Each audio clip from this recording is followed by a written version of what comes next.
In the time of the Qa'im, there will be a period where he's giving da'wah, Au temps du just like Qa'im, Jesus gave il y aura da'wah, une période and où that il he will donnera be la darwa, traveling throughout the tout lands comme Jésus a as donné la Jesus darwa. did. He might Et be il voyagera à traveling travers les throughout pays tout the comme United Jésus l'a fait. States. He might Il pourrait travel to voyager à Cairo, travers les Egypt. He États-Unis. might be going to Il pourrait se Lebanon. rendre He au might Caire, travel also en to Égypte. Europe.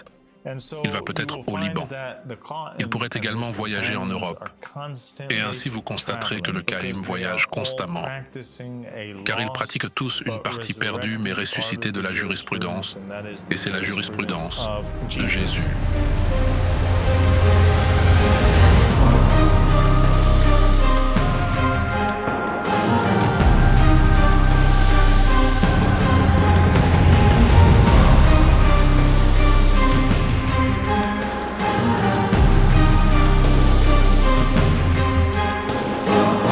أعوذ بالله من الشيطان الرجيم بسم الله الرحمن الرحيم اللهم صل على محمد وآل محمد الإمام المهدينا وسلم تسليما السلام عليكم ورحمة الله. Assalamu alaikum wa rahmatullahi wa barakatuh, mon cher frère et compagnon et ami Faraz. Wa alaykoum salam wa rahmatullahi wa barakatuh Abal Sadiq, mon cher père bien-aimé. C'est un plaisir et un honneur absolu d'être ici. Tout l'honneur est pour moi. Je suis si heureux de t'avoir ici. Merci beaucoup. Que Dieu te bénisse. Merci, père. Donc aujourd'hui, nous allons avoir une conversation. Nous allons continuer à parler du groupe de hadith ou récits des Ahlul Bayt, alayhum salam, dont nous avons parlé dans les épisodes précédents. Ainsi, nous avons parlé dans les épisodes précédents de la façon dont il existe un groupe de récits qui ont été rapportés par la maison de Muhammad, alayhum salam, dans lesquels ils établissent ces parallèles entre les prophètes et messagers précédents et entre la dawa du Qa'im, le Qa'im, ou les compagnons du Qa'im. Et ainsi, ces récits déclarent que dans le Qa'im, il y a une sunnah d'Abraham, ou dans le Qa'im, il y a une sunnah de Jonas, ou dans le Qa'im, il y a une sunnah de Moïse ou de Jésus. Et puis dans la narration, cela se concentre sur un aspect particulier du voyage du prophète ou messager précédent. Et cela nous donne un aperçu du fait qu'il n'y a rien de nouveau sous le soleil, et comment ces choses vont se répéter dans la dawa du Qa'im. Et c'est pourquoi nous devrions prêter attention à ces histoires et y réfléchir. Et c'est ce que nous avons fait auparavant avec Saleh. Nous avons terminé Job. Nous avons fini avec Abraham. Nous en avons fait d'autres. Et maintenant, nous allons parler de la sunna de Jésus qui est dans le Qa'im. Maintenant, avant tout, avant d'entrer dans le récit, il y a déjà une sorte de parallèle qui se fait automatiquement entre le personnage du Qa'im et entre Jésus-Christ. D'accord ? Pourquoi donc ? Parce que Jésus est le Messie, la figure du Sauveur, le promis qui est envoyé aux Juifs, les fils d'Abraham, d'Isaac et de Jacob. La religion juive elle-même a été fondée. C'est à peu près la 4e alliance. D'accord ? L'alliance conclue sous Moïse. Nous avions donc parlé précédemment de la façon dont il existe ce concept dans notre religion et dans les religions abrahamiques en général, selon lequel il existe des alliances établies par Dieu avec Dieu et l'humanité, ou avec Dieu et un messager particulier qui agit en tant que représentant de sa nation. Et il y a 7 alliances au total. Chaque alliance, une fois rompue, Dieu en établit une nouvelle avec l'humanité. Et ainsi, Dieu établit d'abord une alliance avec Adam. Adam la brise parce qu'il n'a pas assez de détermination. Et puis, vous avez un groupe de 5 prophètes et messagers qui suivent Adam, chacun d'entre eux, qui rétablit une alliance rompue avec Dieu. Et nous avons une conférence entière sur la chaîne qui parle des différentes alliances de manière très détaillée. Mais en bref, chaque fois qu'un messager apporte une nouvelle alliance, il apporte avec elle comme un nouvel ensemble de jurisprudence, un nouvel ensemble de lois qui sont appropriées pour l'époque dans laquelle les gens vivent Et c'est pourquoi vous constaterez que même si le Dieu du judaïsme est le même que le Dieu du christianisme est le même que le Dieu de l'islam, vous constaterez que ces lois changent. Et ainsi, Noé étant le premier des prophètes, Ulil Azm, il établit la deuxième alliance. Il vient avec quelques lois. Abraham entre ensuite. Il établit la troisième alliance. Et c'est là que la religion Hanif d'Abraham est établie. La religion Hanif d'Abraham. Et c'est très bien connu des musulmans. Car à l'avènement de la dawa du prophète Mohammed, il y avait encore des disciples d'Abraham qui pratiquaient sa jurisprudence et ses lois.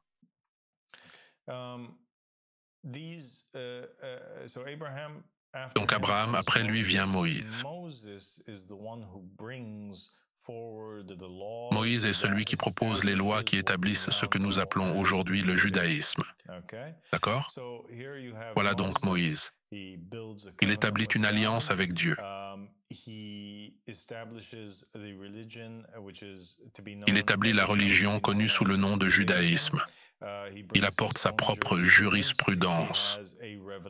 Il a une révélation qui descend, et cette révélation est la Torah. La Torah est l'un des livres les plus importants jamais publiés.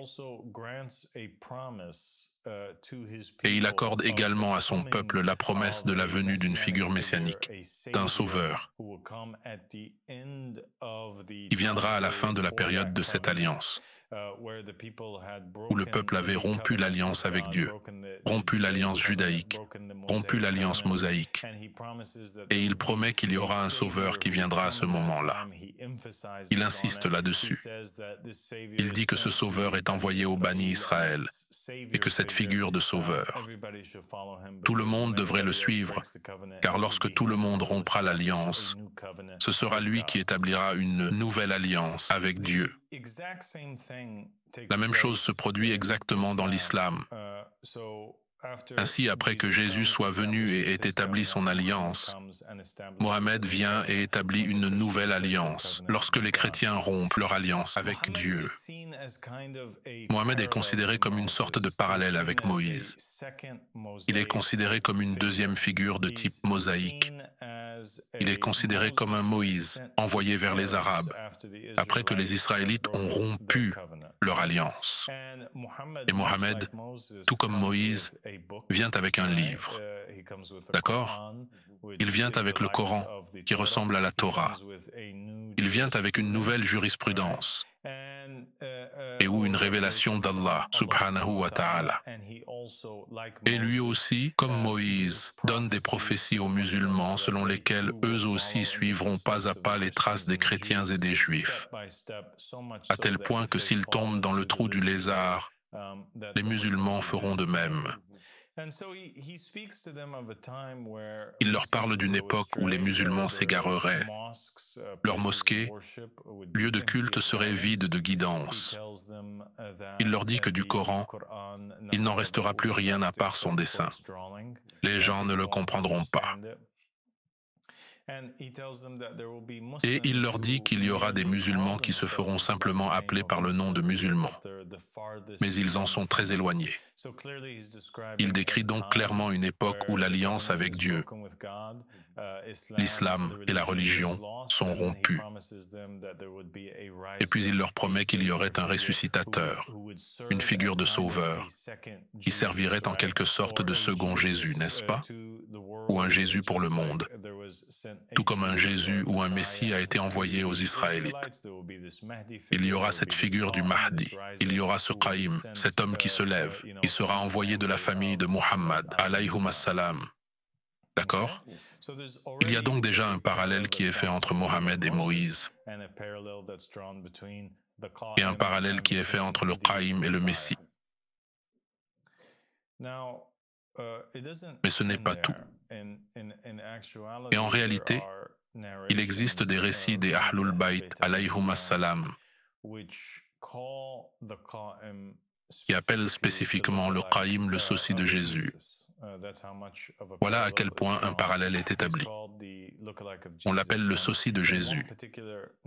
Et dans un récit particulier mentionné dans le livre Ghaibat al-Naumani, Le prophète Mohammed, sallallahu alayhi wa alayhi, parle à l'imam Ali, alayhi salam. Il pose la main sur sa poitrine. Et puis le récit dit qu'il fait quelque chose de très étrange. Il est dit qu'il crache dans la bouche de l'imam Ali, alayhi salam.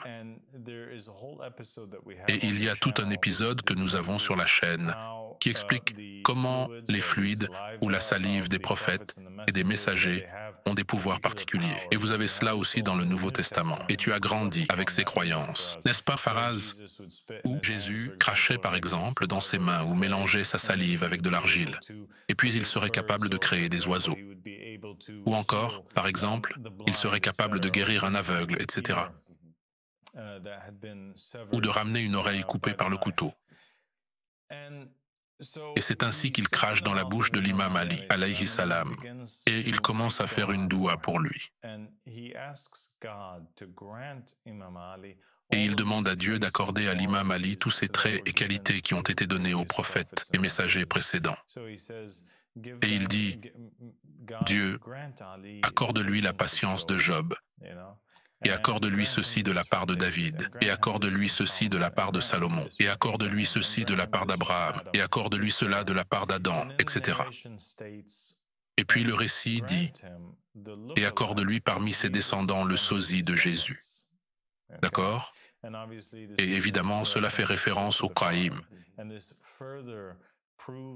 Et cela prouve encore qu'il y a cette ressemblance. Il y a une ressemblance entre les deux personnages, sans parler du fait que la personne qui a été crucifiée à la place de Jésus, qui s'est racheté en fait pour Jésus, était le personnage du Qaïm. Et cela aussi, nous avons un épisode complet sur la chaîne qui décrit cela en détail et en discute. Néanmoins, passons au sujet de la discussion d'aujourd'hui. Tout cela était en quelque sorte une préface pour ce récit que nous avons de Ahlul Bayt, alayhum salam, qui dit qu'avec le Qaïm se trouve une sunna de Jésus. Et puis certains récits déclarent que cette sunna était, qu'on va dire de lui, ce qui était dit de Jésus. Ainsi, toutes ces choses, bonnes et mauvaises, qui ont été dites à propos de Jésus le Messie, se répètent à propos du Sauveur ou de la figure messianique des musulmans, le Qaïm. Un autre récit dit que la sunna qui est répétée par le Qaïm, l'imam récite le verset du Coran, et ils ne l'ont pas tué, ni crucifié.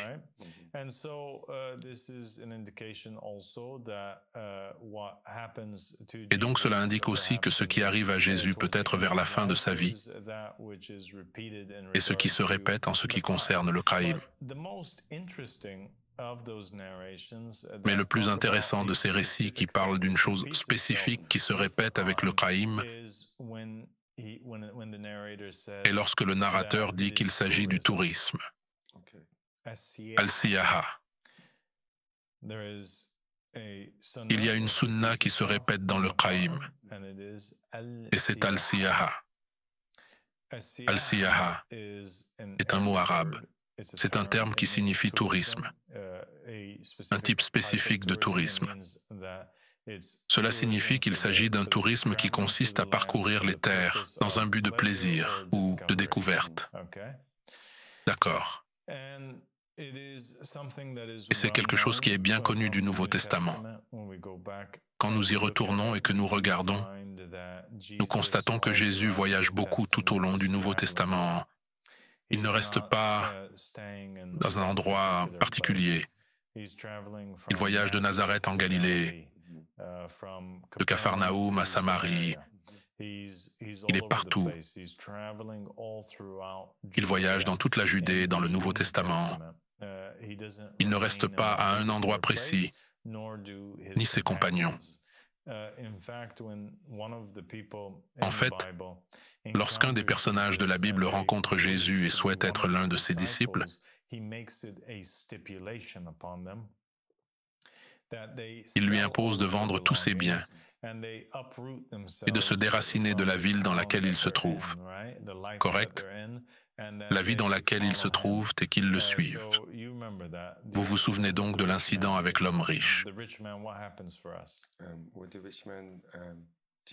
À l'homme riche, Jésus lui lance comme un ultimatum pour lui dire « Si tu crois en moi, je veux que tu vendes tous tes biens et que tu les donnes aux pauvres. » Ce que tu es censé faire en réalité, car tout ce que nous possédons appartient au messager de Dieu. Et il ne l'a pas fait. Il n'a pas fait ça, comme si c'était trop dur pour lui. Exactement. Comme tu l'as décrit, il y avait cet homme riche et il voulait devenir disciple.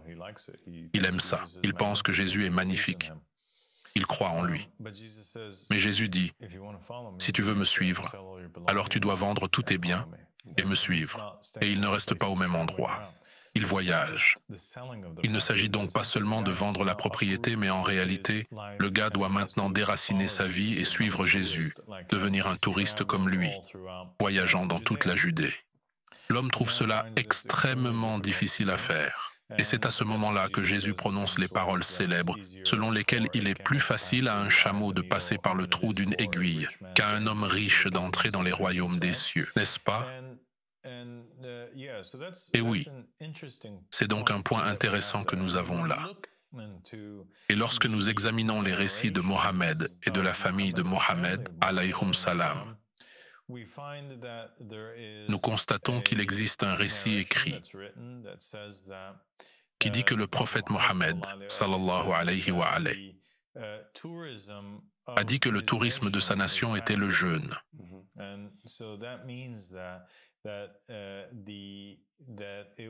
Et donc cela signifie que c'était une partie de la jurisprudence de Jésus qui avait été remplacée dans l'alliance de Mohammed par autre chose. D'accord? Et c'est intéressant. Cette idée que le tourisme faisait partie de la loi ou de la jurisprudence, ça veut dire que c'était obligatoire, que personne ne devait rester à sa place.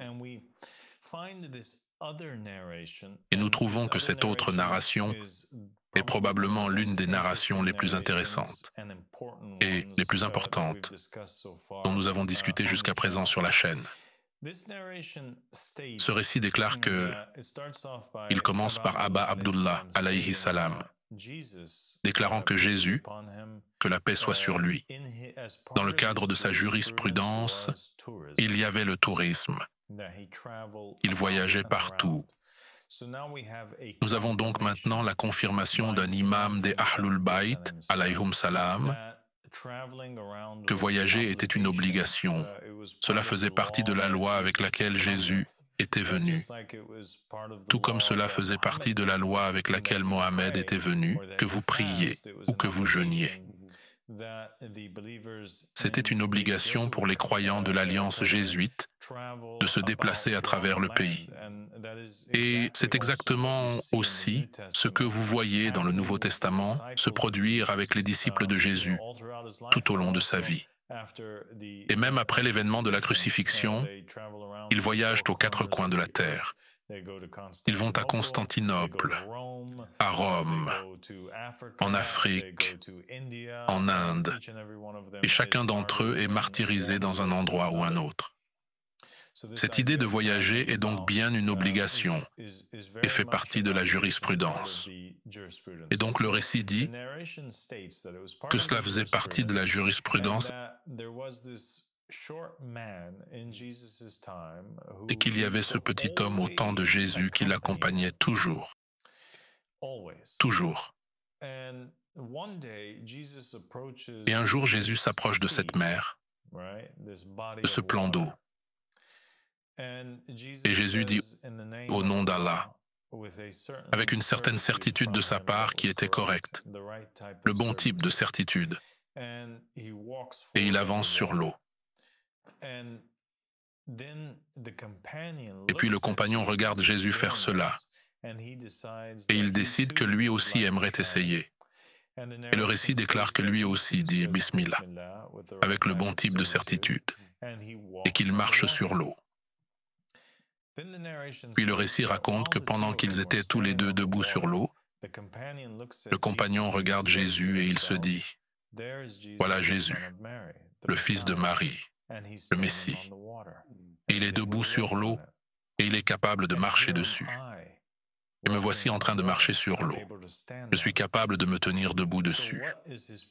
Alors, quelle est sa préférence sur moi? Du genre, quelle est la différence? Jésus n'est pas meilleur que moi. Je suis capable de faire ce que Jésus fait. » À ce moment précis, le récit raconte qu'il commence à sombrer dans l'eau. Il commence à se noyer et il crie et il dit « Jésus, sauve-moi ». Jésus s'approche de lui. Il tend le bras et il sauve l'homme et il lui dit « Pourquoi as-tu douté ?» Exactement. D'accord? Et l'homme se repent auprès d'Allah, subhanahu wa ta'ala.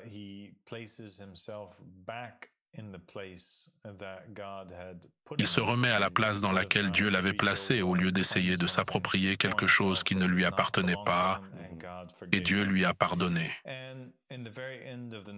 Et à la toute fin du récit, Jésus dit à ses compagnons, « Aucun de vous ne doit envier l'autre. » C'était un ordre. Vous ne pouvez pas avoir de hassad les uns contre les autres. Et je pense que c'est une narration extrêmement importante pour de nombreuses raisons.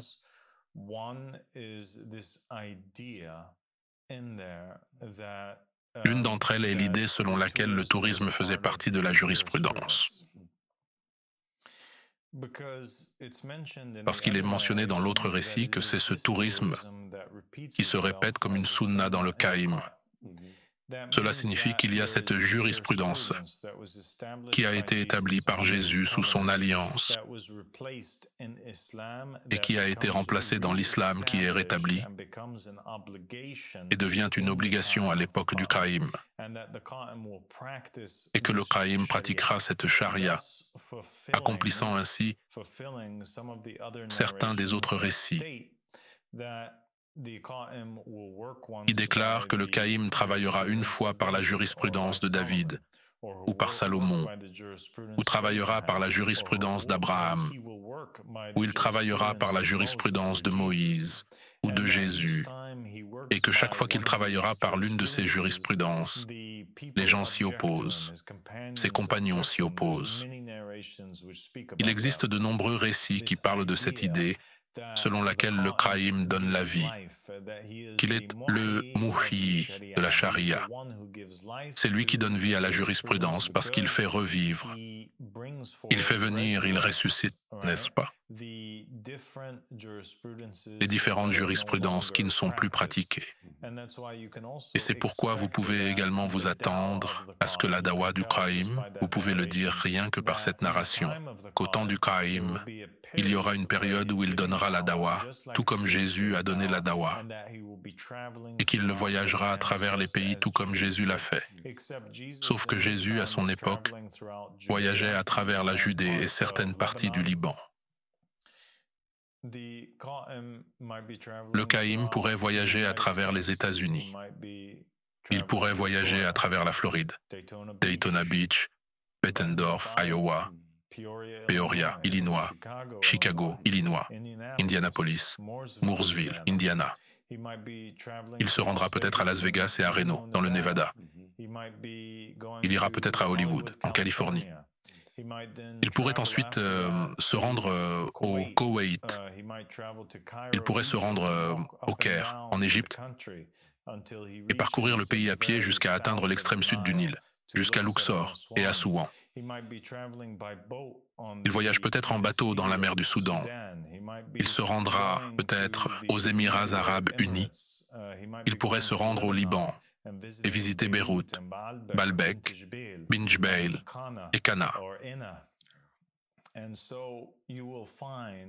Vous constaterez donc que le Qaïm voyage beaucoup. Il pourrait également voyager en Europe et se trouver à Kropach, en Allemagne, puis se rendre à Örebro, en Suède, ou à Stockholm, en Suède. Il pourrait ensuite se rendre au Royaume-Uni, après avoir traversé la Norvège, la Belgique, les Pays-Bas, la Suisse, l'Italie et la France. Ainsi, vous constaterez que le Qaïm et ses compagnons voyagent constamment. Vous pouvez le dire à travers cette narration. Et il existe également d'autres récits qui confirment davantage cette idée. Des récits où il est dit que les compagnons du Qaïm portent leur maison sur leur dos, ce qui signifie qu'ils sont constamment en mouvement, car ils pratiquent tous une partie perdue mais ressuscitée de la jurisprudence, et c'est la jurisprudence de Jésus. Et c'est ça le tourisme. Cela signifie également que c'est tout comme au temps de Jésus, une obligation de se déraciner de sa vie afin de se qualifier pour être un disciple de Jésus. Il fallait tout vendre et suivre Jésus dans son tourisme, dans ses pérégrinations. La même chose est vraie à l'époque du Qaïm. Pour devenir son disciple, vous devez également vendre tous vos biens et le suivre partout et quitter votre terre. La hijra est donc obligatoire et le suivre est obligatoire, tout comme c'était le cas au temps de Jésus. C'est donc un point vraiment intéressant que nous soulignons ici. Un autre point intéressant que nous pouvons déduire de la narration est que cette narration que j'ai racontée à propos du gars qui est allé sur l'eau et a commencé à couler, cette narration, nous constatons que la même histoire se produit dans le Nouveau Testament. Et ce qui se passe dans le Nouveau Testament, c'est que Jésus sort, il marche sur la mer, et ses compagnons le regardent. Et puis Simon-Pierre s'avance, et il commence lui-même à marcher sur la mer. Alors que Simon-Pierre marche sur la mer, il commence à couler. Il appelle Jésus à l'aide. Jésus avance, il l'aide, il le tire hors de l'eau et il lui dit « Ô toi qui as peu de foi, pourquoi as-tu douté, n'est-ce pas ?» Et c'est extrêmement intéressant parce que l'histoire de la narration reprend mot pour mot l'histoire du Nouveau Testament. La seule différence entre les deux est que dans le hadith, nous avons un peu plus d'informations sur le type de doute qu'avait Simon-Pierre. Et ce type de doute était qu'il pensait qu'il était au même niveau que Jésus. Il pensait qu'il était aussi bon que Jésus. Et cela s'est avéré être une très grosse erreur, parce qu'il avait clairement de l'envie contre Jésus, même si ce n'était pas le genre d'envie qu'aurait un Nasibi, par exemple, ou un ennemi de Jésus. C'est un type d'envie où vous pensez que vous êtes aussi bon que le Hujja, ou aussi bon que le professeur.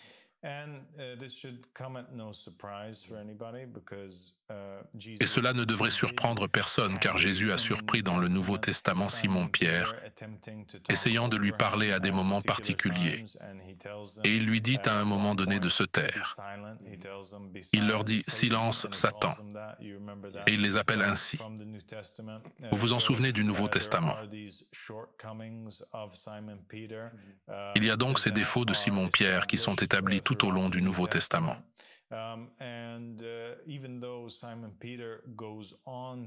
Et même si Simon-Pierre devient le successeur de Jésus-Christ, cela montre simplement qu'il y a cette idée qu'un successeur, s'il réussit et se repent de ses actes, comme dans le cas de Simon-Pierre qui pense un jour qu'il est aussi bon que Jésus, ou qu'il n'y a pas de différence, ou s'il voit Jésus comme petit à ses yeux, ou s'il pense qu'il est aussi bon ou meilleur que lui, il devient le successeur. Ce concept selon lequel il y a de l'envie ou du hassad entre des successeurs ou des hommes nommés par Allah, subhanahu wa ta'ala, cette idée est là. Et cette affaire se répéterait et se répéterait dans la dawa du Qaïm, où vous avez également des successeurs du Qaïm qui sont jaloux de lui. Certains d'entre eux pourraient réussir, d'autres échoueraient certainement. Mais cette idée selon laquelle les successeurs seraient jaloux du Qaim est très ancrée dans la religion et ne peut être contestée, comme nous venons de le voir avec cette histoire. Et je pense que c'est aussi une des raisons pour lesquelles Jésus a souligné que l'élève peut devenir aussi grand que le professeur, mais qu'il ne peut pas devenir plus grand que son professeur. Et c'était l'erreur que Simon-Pierre avait commise.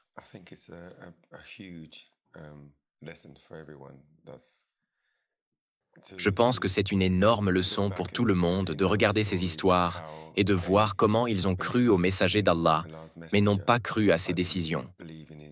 Alors ils se sont opposés à lui, et comme tu l'as dit, Père, la jalousie qui se manifeste disant « Je suis meilleur, je n'ai plus besoin d'écouter » est très dangereuse. Et cela revient vraiment à suivre le chemin de Satan, les murmures de Satan à l'époque. Surtout quand Jésus a dit « Arrière Satan ». Et ça a été une énorme leçon. Et ce sont des choses qui ne sont pas enseignées. Et cela n'a pas du tout été enseigné dans mon école, alors que j'ai grandi dans une école chrétienne. Et ce sont les choses qu'il faut dire. Mais cela ne peut pas être nécessaire parce que seul le messager d'Allah qui a été envoyé peut réellement donner ses enseignements, Père. Que Dieu te bénisse, Faraz. Ce fut un réel plaisir d'enregistrer cet épisode avec toi et j'ai hâte d'en enregistrer bien d'autres. C'était absolument merveilleux. Merci beaucoup, Père. Que Dieu te bénisse. Merci, Père.